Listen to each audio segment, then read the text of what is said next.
sa Ilan po pamilya. anak niyo? Apat po. Ano kumakasya po yung 41 pesos?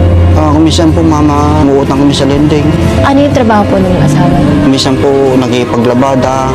Kumisan po nakikipasukan doon sa palengke. Dito ka po natutulog? Dito po kung totoo. May kuryente naman po to. Meron po. Pinalagyan po ng may-ari ng bukid. May electric fan ka naman po dito. Silim pa mama. Asawa niyo po, yung pamilya niyo. Doon po sa baryo. Nagluluto nga po kung binabawalan ko na lang yung mga anak ko sa baryo. Okay naman po yung tinitirhan ng mga anak niyo. Okay lang po ma'am kahit na tumutulo yung hero. Ano po yung pangarap niyo sa buhay? Ang pangarap ko lang po nung nalang po ma'am, yung anak ko ma'am na aksidente. Ano po nangyari? Sa bisikleta po na nabali po yung Bisikleta hita. po? Bali po yung hita. Nag-aaral pa yun. Nag-aaral po. Ilan taon po siya? 16 po ma'am. Bunso niyo po? Opo. Dito po yung sa hita po yung bali. Bali po. Mali. Bali po. Maayos pa. Bali po, hindi po may galaw. Kailangan po malagyan po ng bakal mo para makapaglakad. Kailan po na-aksidente yun? Ano pong Sabado po sa barangay. Sabi yung anak mo na-aksidente. Pumunta po kami kagad ng San Jose. Papunta po nung private na hospital ma'am. Intimano kinong po namin pinigil at baka po may baba. May pasok sa hospital na kung po hindi na po namin kayang bayaran. Kaya sabi ko, doon muna po natin dalhin.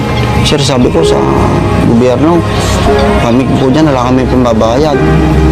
So naka-stretcher po siya? Opo. Tapos hindi niyo po pinababa sa ospital kasi Hindi po. hindi niyo kakayanin. Ala po po sir, pagka pinasok po rin, madam, hindi na po namin kaya labas. Sino ngayon ang gumagastos ng mga gamot niya, kuya? Wala nga po. Pinadala po namin sa ospital, sa PJJ. Opo. Sabi po ron, eto talala pa naman kayong pera, iwin niyo muna. Ha? Iwin niyo muna kasi kailangan daw po ng 75,000. Ang laki. Kailangan po kaming kakayan ng ganun, ma'am. So, hindi pa na-o-opera. Hindi pa po, ma'am. Kapag hintay daw kami, yun daw libre. Kailan po yung libre? Hindi po masabi kung may 2 months daw o Pero hindi sigurado. hindi pa rin po sigurado. Pwedeng mas matagal, pwedeng wala. Opo. Yun po sabi ko. Kaya inibig po namin yung ano ko. Hanggang sa muluhan na lang po. Naawa po ko sa bata.